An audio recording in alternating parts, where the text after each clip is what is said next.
Olá, esse é o Conexão GAP, conectando você a diversos assuntos da sociedade. Com entrevistas, pergunta dos nossos internautas, dicas GAP e reflexão sobre temas atuais, que com certeza vão levar muito conhecimento para você. Não saia daí, pois o Conexão GAP já está no ar.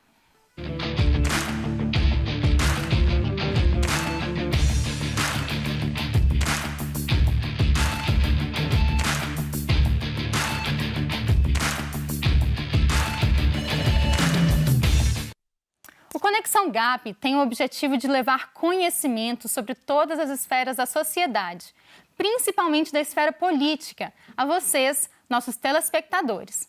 Queremos estimular você que nos assiste a se envolver nos problemas da sua cidade e do Brasil, para que se torne um influenciador, uma pessoa ativa e engajada. No nosso programa, nós sempre temos entrevistas com convidados sobre temas relevantes.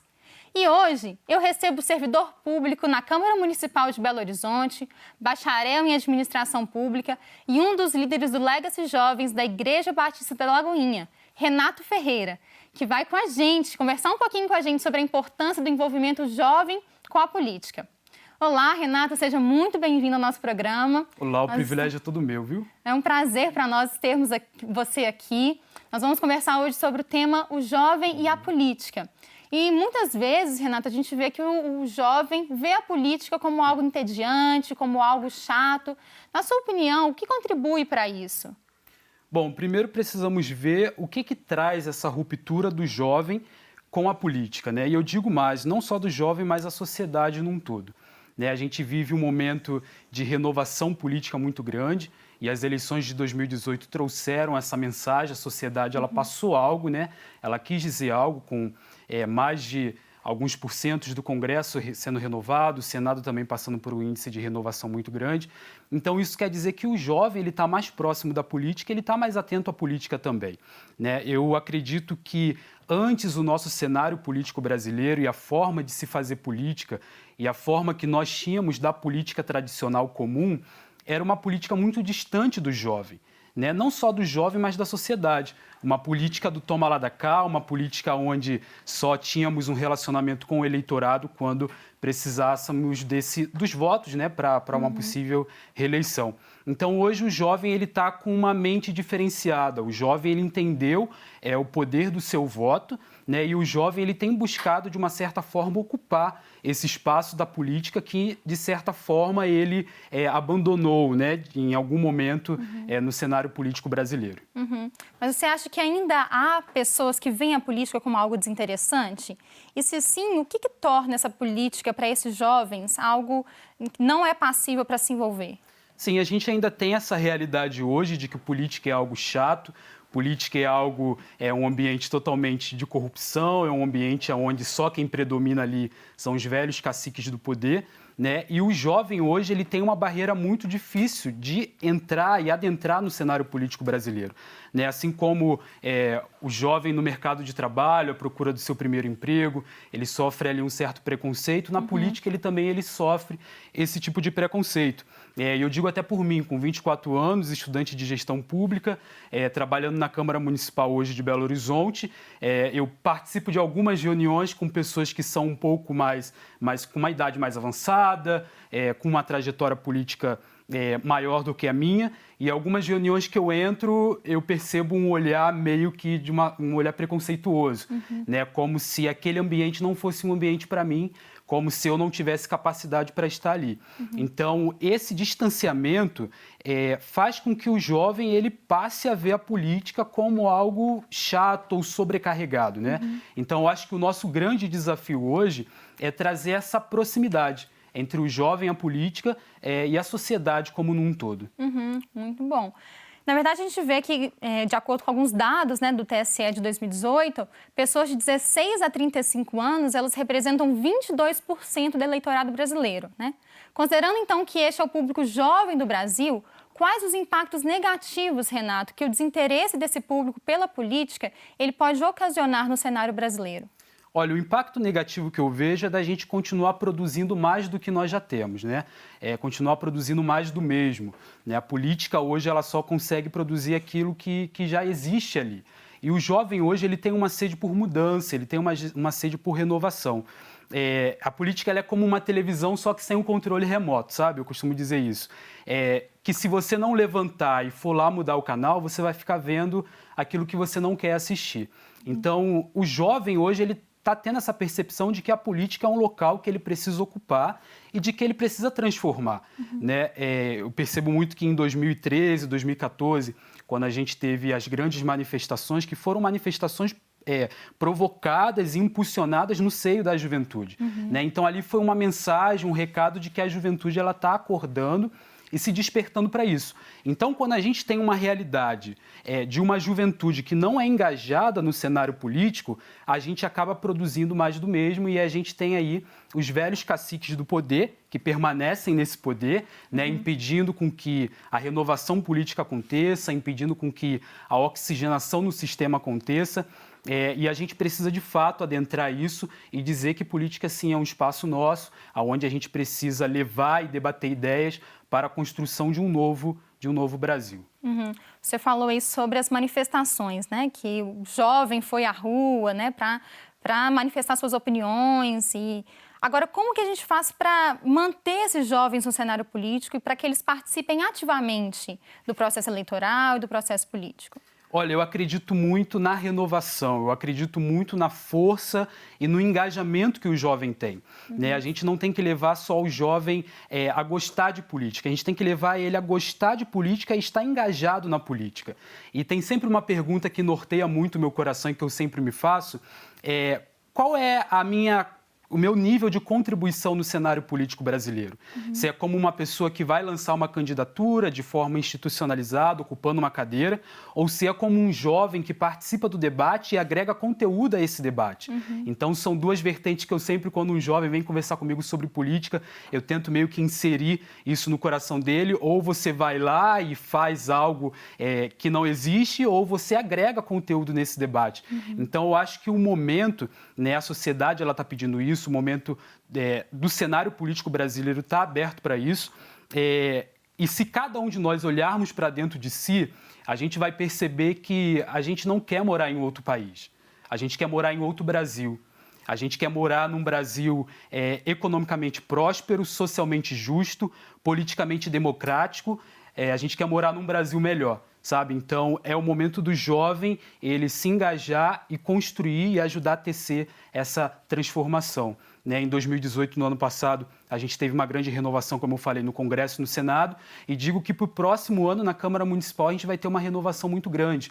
Eu que caminho ali na Câmara Municipal, tenho acesso a alguns vereadores, estou sempre transitando ali no meio, eu percebo um distanciamento muito grande do parlamento com a sociedade, sabe? E eu, como jovem, como eleitor, eu quero ter acesso àquilo que o meu parlamentar está fazendo, sabe? Eu quero acompanhar o dia a dia dele, eu quero saber o que ele está votando, eu quero saber de qual forma ele está se portando.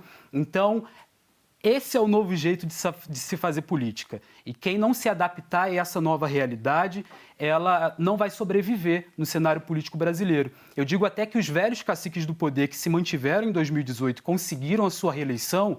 Na verdade, eles não conseguiram uma reeleição. Eles conseguiram apenas sobreviver à primeira onda da renovação. E digo que nas próximas ondas da renovação, eles não conseguirão mais se manter no poder, porque a sociedade e a juventude está vendo com uma força muito grande. Você trouxe um pouquinho essa ideia da renovação, né, principalmente a entrada de grupos jovens na política. E a gente tem alguns desses grupos como o Agora, o Movimento Renova BR, o Movimento Acredito. O que a criação desses grupos, né, e às vezes até pessoas que elas apostam, investem seus dinheiros nesses grupos, o que esses grupos eles sinalizam então para o nosso cenário? Olha, esses grupos eles sinalizam que algo está mudando. Eles sinalizam que pessoas não políticas querem fazer políticas. Pessoas que não têm nome político, não têm família política, estão se manifestando para construir um Brasil melhor. Eu, particularmente, eu faço parte de um movimento chamado Politize, que é um desses movimentos também que surgiram trazendo essa ideia de renovação política. No ano passado, fui um dos selecionados dentro do Politize, o único selecionado em Belo Horizonte para fazer parte desse movimento. Passei 4 dias em Brasília num curso de imersão, capacitação, visando voltar para Belo Horizonte para que eu trouxesse algo para o cenário político brasileiro. né? E o nosso desafio agora é agregar conteúdo ao debate, é mobilizar outros jovens, é trazer o diálogo, né? Política é diálogo para a sociedade. Então, movimentos assim querem dizer que a sociedade está mudando, sabe? O Brasil está mudando, a forma de se pensar política e a forma de se fazer política mudou. Então, a gente hoje tem um novo cenário e, digo até mais, cada vez mais outros movimentos irão surgir, porque o meu partido, nesse momento, é um coração partido, sabe? Quando eu tenho esse sentimento, eu começo a criar mobilizações para que eu venha construir algo melhor e não mais depender unicamente do partido.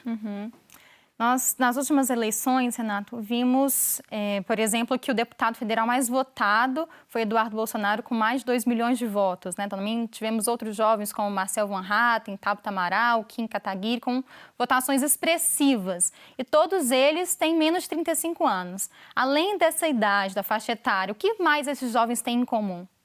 Olha, o jovem hoje, ele está buscando algo novo, um nome novo, né? Então, assim, a eleição desses parlamentares que não tinham família política, não tinha histórico político, né, que vieram com uma nova metodologia, é exatamente aquilo que a sociedade está procurando, né? Então, quando a gente encontra, quando o clamor do meu coração se identifica com uma pessoa, aquela pessoa ela passa a me representar mediante a crise de representatividade que a gente está tendo, né? Então, por exemplo, um dos parlamentares, Lucas Gonzalez, ele doou o auxílio dele mudança exclusivamente para a educação em Minas Gerais. Então, essa é a nova forma de se fazer política. Essa é a forma de política que eu e você, como sociedade, queremos ver. Então, assim, cada vez mais outros nomes irão surgir e eu sou um motivador e impulsionador desses nomes. Milhares de jovens vêm sempre me perguntar, me mandam mensagem no direct, cara, estou gostando do seu conteúdo, estou gostando do seu trabalho. Eu tenho uma coluna quinzenalmente, que eu sempre escrevo uma devocional no lagoinha.com, e eu sempre tento falar sobre o jovem cristão e a política.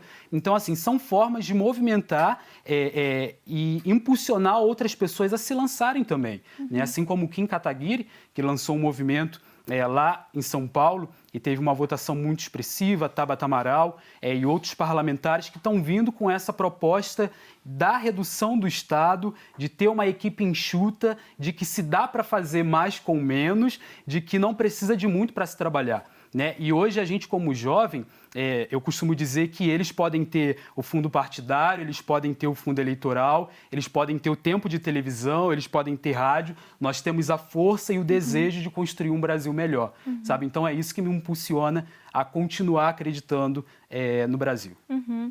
Hoje também vemos o papel das mídias sociais, né, Renato? Elas participaram ativamente das eleições, das últimas eleições, inclusive muitas das campanhas eleitorais foram feitas através da internet, do YouTube, do Instagram. Como que você vê, então, o papel das mídias sociais, né, e o papel dos jovens nessa conexão com a política? Sem sombra de dúvidas, eu acho que a mídia social ela veio como uma ferramenta poderosíssima, né, para acrescentar aí nesse debate. Antes nós tínhamos uma conjuntura política que era só física e hoje a gente tem um engajamento político que acontece nas redes sociais, né? Por exemplo, as eleições de 2013 e 2014, algumas delas eu participei e muito era criado grupo no Facebook. O próximo dia do Vem Pra Rua, o próximo dia do impeachment da presidente, isso tudo foi mobilizado por grupos nas redes sociais. Então, assim, a internet hoje ela tem um papel poderosíssimo na política, né? E o jovem hoje ele está mais próximo da internet e também da fonte de informação. Então isso traz também com que o jovem ele se aproxime do seu parlamentar. Então, quando a gente sabe utilizar essa ferramenta e essa plataforma para a construção de uma nova política, a gente percebe que não precisa de muito dinheiro, a gente percebe que não precisa usar o fundo partidário, a gente percebe que não precisa usar o fundo eleitoral e a gente percebe que apenas com um clique, sem gastar simplesmente nada, sem gastar o dinheiro do pagador de impostos, eu consigo transmitir a minha mensagem e construir algo novo. Investir em educação política nas escolas, você acha que é um caminho? Eu acho que é um caminho, luto em favor disso, é uma coisa que eu estou sempre falando, não só a educação política, mas também a educação financeira, economia, sabe? Temas como empregabilidade, como montar o seu currículo. Eu acho que são temas que precisam ser inseridos dentro da educação, né? E principalmente do jovem hoje, no cenário escolar ali da sua construção, ele ter o entendimento de que política é algo que pertence a ele, que um dia ele precisa ocupar esse lugar, seja como um candidato, seja ocupando uma cadeira de forma eleita ou seja agregando nesse debate. Então, quando a gente leva isso para a realidade escolar, né, como uma grade curricular, eu vejo com muitos bons olhos, porque passa a despertar o jovem de que política é algo bom. Sabe, política é algo que ele precisa estar engajado. Eu costumo falar que o pior analfabeto que existe é o analfabeto político, porque é aquele analfabeto que não se envolve com política, não lê sobre política, não estuda a política, mas ele quer votar e ele quer que o voto dele gere algum resultado, né? E dessa forma não vai gerar, vai ser um voto desperdiçado. Então, quando a gente traz essa realidade de educação política muito cedo, a gente passa a ter um intelecto, um posicionamento de uma forma diferenciada. Ótimo. Infelizmente, nosso tempo acabou, Renato. Mas, para encerrar, qual seria, então, dicas que você daria para os jovens que querem se interessar, querem, né, se envolver mais na política, mas não sabem como fazer?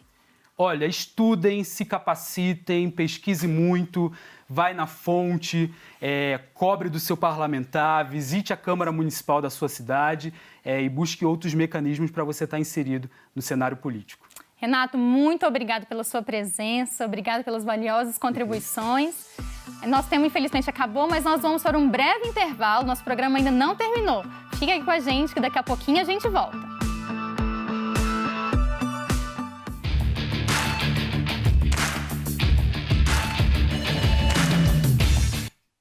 Estamos de volta com Conexão GAP, programa que tem o objetivo de levar conhecimento sobre todas as esferas da sociedade, principalmente da esfera política, a vocês, nossos telespectadores. E quem está aqui com a gente mais uma vez é a integrante do GAP, Viviane Pettinelli, que vai responder a pergunta do nosso quadro GAP Responde.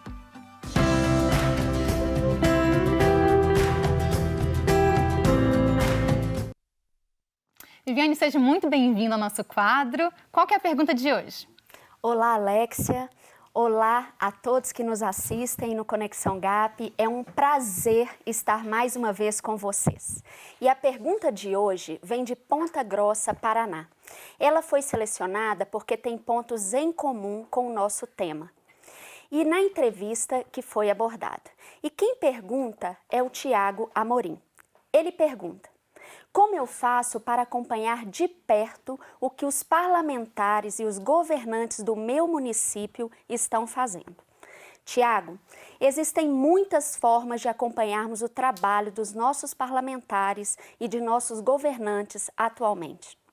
Por vivermos em um mundo digital, toda a informação está a apenas a alguns cliques de nós. Toda a Câmara de Vereadores, a Assembleia Legislativa, a Câmara dos Deputados e o Senado Federal têm sites nos quais você pode acessar e obter informações sobre o que o parlamentar está propondo, como os projetos de lei e outras iniciativas, quais deles ele está relatando e já relatou, em quais comissões de políticas públicas ele participa e como ele tem votado nas diferentes propostas em plenário. Você pode ainda se cadastrar nesses sites para receber essas diversas informações dos parlamentares e dos projetos de lei específicos. Você também pode se inscrever para receber a newsletter da Casa Legislativa, na qual as principais notícias são divulgadas e você acompanha em tempo real tudo o que de mais relevante está acontecendo. Além disso, Tiago, algumas casas legislativas possuem aplicativos pelos quais você pode acessar informações dos parlamentares e dos projetos de lei em tramitação. Eu destaco aqui dois deles, que são o Infoleg e o app Meu Deputado. Enfim, todos esses canais que citei em relação ao Legislativo estão igualmente acessíveis para você obter informações também sobre o Poder Executivo, isto é, para as prefeituras, governos estaduais e o governo federal.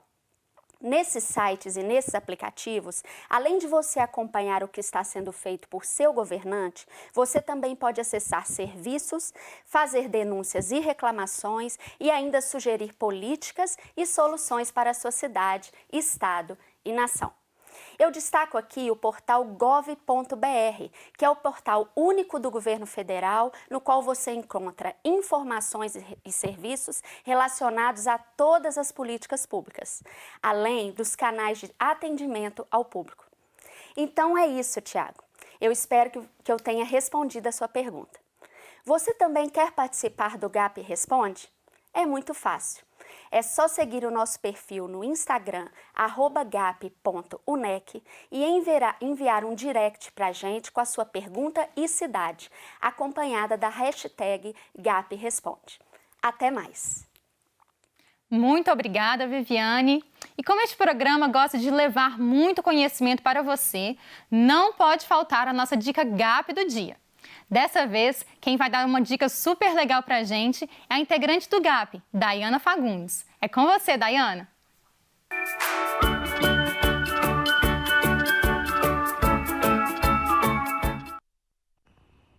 Olá, pessoal! Bem-vindo ao Dica GAP da semana, esse espaço que traz para você diversas dicas de cursos, músicas, livros, filmes e muito mais. Dicas que certamente irão edificar a sua vida na caminhada cristã e cidadã. E a Dica GAP da semana é o portal Escola Virtual de Cidadania, que pode ser acessado através do link escolavirtualdecidadania.câmara.leg.br/site. Esse é um portal da Câmara dos Deputados que, além de cursos EAD, possui diversas matérias e vídeos didáticos que explicam vários assuntos relacionados à política.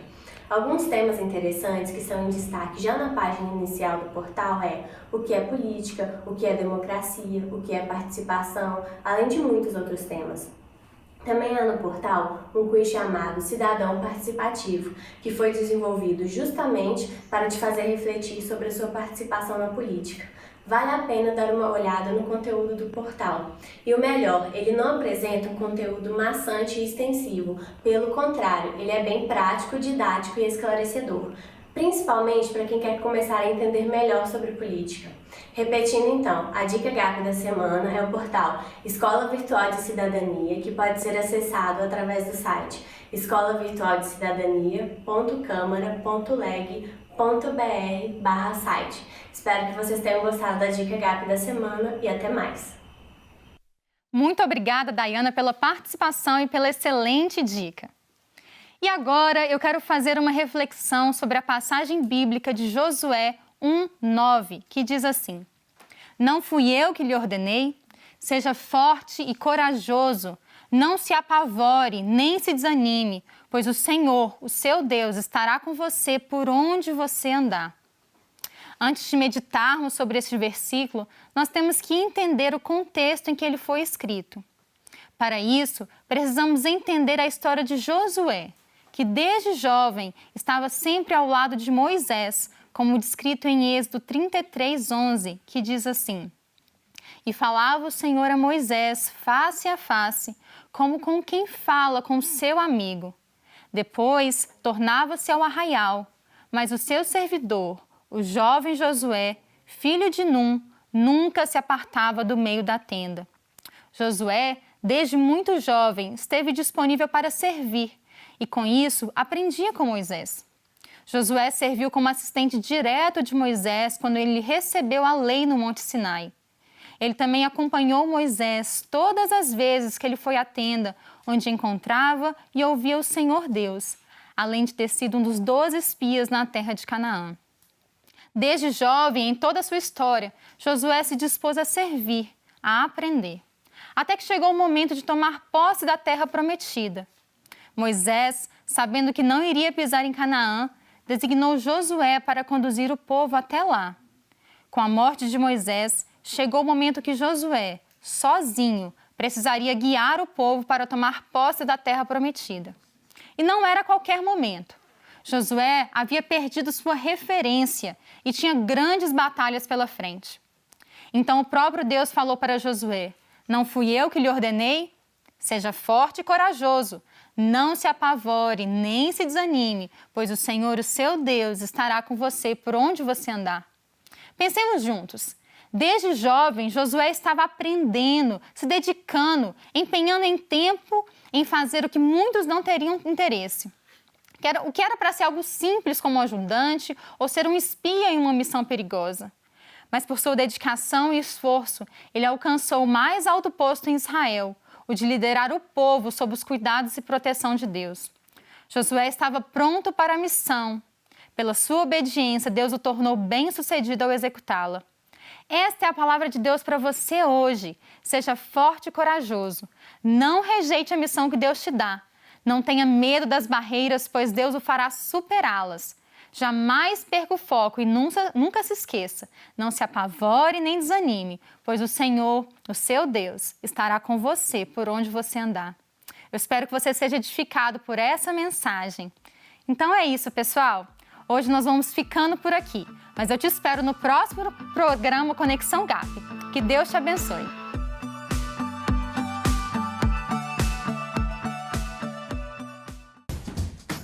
Não quer ficar um segundo por fora da nossa programação? Agora você pode nos acompanhar através das plataformas digitais. Não perca tempo. Acesse, curta e siga-nos. Fique por dentro de tudo o que acontece por aqui. Rede Super, inspirando você.